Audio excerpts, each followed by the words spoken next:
बच्चों, आज का जो टॉपिक है वो है कृषि, यानी कि आज हम कृषि के बारे में पढ़ने वाले हैं। तो आप अच्छे से जानते हो, कृषि हमारे देश में बहुत अधिक क्षेत्र पर की जाती है, यानी कि भारत एक कृषि प्रधान देश है और इस पर ही हमारी जो अर्थव्यवस्था है काफ़ी हद तक डिपेंड करती है। तो जो हमारी कृषि है वो बहुत लंबे समय से बहुत अलग अलग तरीके से लोग करते आ रहे हैं और आज भी कर रहे हैं, लेकिन समय के अनुसार, परिस्थितियों के अनुसार इसमें समय समय पर बदलाव होता रहा है। तो इन्हीं बदलावों के कारण लोग अलग अलग जो है जगह पर अलग अलग प्रकार से खेती कर रहे हैं। तो हमारी जो 2/3 जनसंख्या है वह कृषि पर निर्भर करती है। इसी तरह से जो हमारा हमने इस कृषि को 3 वर्गों में इसको विभाजित कर लिया है और जिसमें कि हम पहला वर्ग जो पढ़ने वाले हैं वह है जो प्रारंभिक जीविका निर्वाह कृषि। तो प्रारंभिक जीविका निर्वाह कृषि, जैसे कि हमने बताया, उसके नाम से ही हमें पता चलता है कि ये कृषि किस तरह से की जाती है, यानी कि आदिकाल से अब तक लोग इसको अपने जीवन निर्वाह के लिए ही इसको किया करते थे। तो प्रारंभिक जो जीविका निर्वाह कृषि है वह केवल अपने जीवन निर्वाह के लिए की जाती थी, ना कि किसी आर्थिक लाभ के लिए की जाती थी। तो पहले जो लोग थे, यानी कि बहुत ज़्यादा संसाधन नहीं थे, काफ़ी अभाव रहा करता था उस समय संसाधनों का, लेकिन फिर भी जितने भी संसाधन उनको आसानी से मिलते थे उसके जरिए वो इस कृषि को कर लिया करते थे।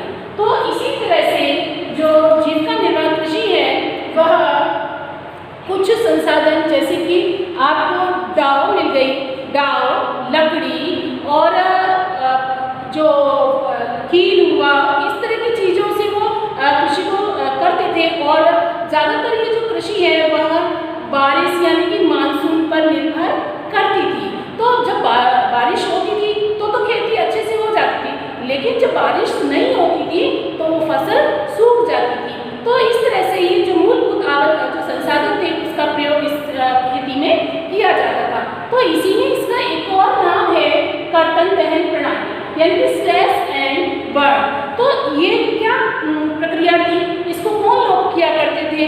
ये वो प्रक्रिया थी जो प्राचीन काल से अभी भी कुछ क्षेत्रों में चल रही है। तो स्लैश एंड बर्न कर्तन दहन प्रणाली में क्या था, जो लोग थे समूह एक स्थान को साफ किया करता था और उसमें जितने भी पेड़ पौधे उसको काट कर साफ कर उस पर फसल बो दी जाती थी।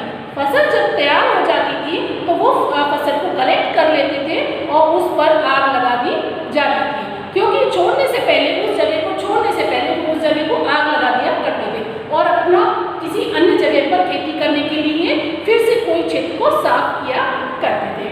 अच्छा, अब आपके मन में आ रहा होगा कि आग ही क्यों लगानी है, ऐसे क्यों नहीं छोड़ा? तो इसकी वजह थी कि जो आग लगाने पर क्या होता था, वो कुछ साल के लिए उस जगह को ऐसे ही छोड़ देते थे, क्योंकि आग लगाने के बाद फिर से वो बार बार उस पर खेती नहीं करते थे। क्यों? क्योंकि उसकी जो भूमि की जो उर्वरता है वो फिर से बरकरार रहे और पुनः वापस आ जाए, क्योंकि किसी भी चीज़ को हम बार बार यूज़ करते हैं तो उसकी जो क्वालिटी होती है वो खत्म होने लगती है। लेकिन पहले के लोग इस बात को समझते थे और इसी वजह से वो लगातार एक क्षेत्र पर कृषि नहीं करते थे, एक क्षेत्र को यूज़ करने के बाद वो दूसरी जगह चले जाते थे। इसीलिए फिर वही क्षेत्र पर जाकर फिर वही प्रक्रिया करते थे।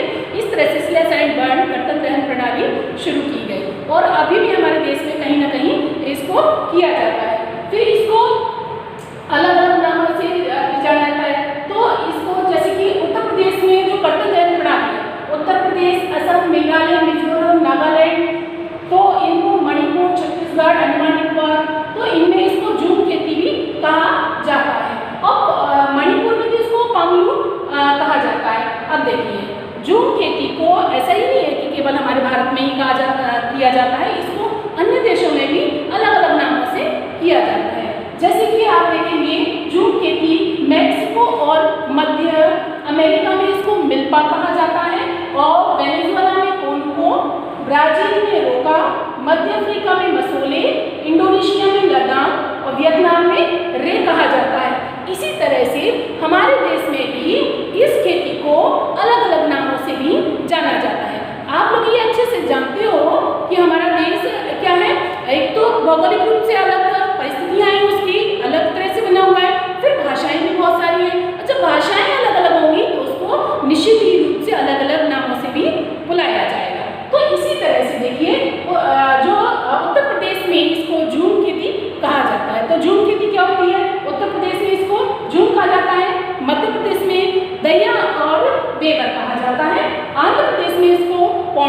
की पेंडा कहा जाता है, ओडिशा, मावाटारी, कोमा और बरिंगा। तो अब देखिए पश्चिमी घाट में इसको कुमारी के नाम से जाना जाता है और दक्षिण पूर्वी राजस्थान बालरे और बाल्टरे के नाम से पुकारा जाता है।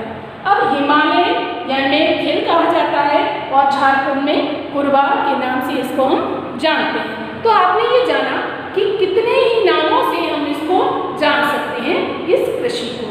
तो आपको ये कृषि जो हमारा जो पहला टॉपिक था प्रारंभिक जीविका निर्वाह कृषि, बहुत अच्छे से समझ में आया होगा।